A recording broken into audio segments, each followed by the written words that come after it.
The ongoing teacher shortage is a major concern for schools in our area. We've been talking about that. Of course, classes start in just a matter of days. And with the clock ticking, many districts say they're struggling to fill these open positions. Rural districts really have one of the steepest hills to climb. WCNC Charlotte's Shamaria Morrison is joining us live from York County to talk about that.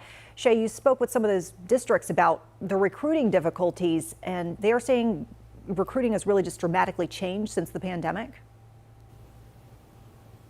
Yeah, that's absolutely right. During those pandemic years when students were in school learning from home, a lot of teachers stayed, most for job security. But once schools started to open back up, we saw this outsized push of people leaving teaching altogether, not just here in the Carolinas, but nationwide.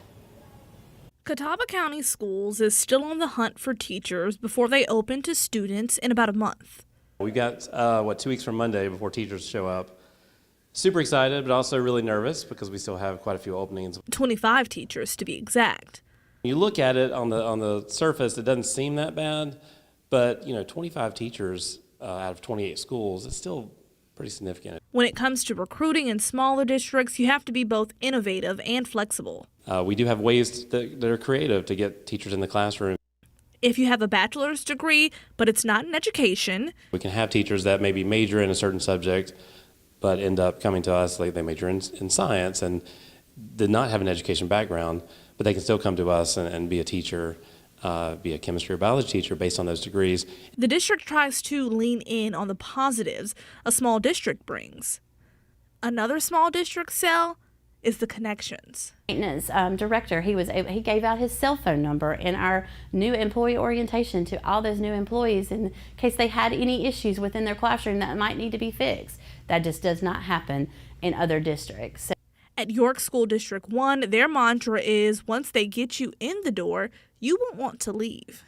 Us being a small family and a oriented family atmosphere makes a difference, and that is the York way. That's kind of how we do things, and we are connected. Jennifer Whalen is the Director of Human Resources at York School District 1, and she says recruiting never really stops for them. Word of mouth is their strongest asset. And I think a lot of times our employees help us with recruiting. They're telling their friends, we're a wonderful place to work, come join us. And as the district continues to grow, they'll need a staff that matches it. And local school districts, they don't get to say how much people are getting paid. That's up to the state.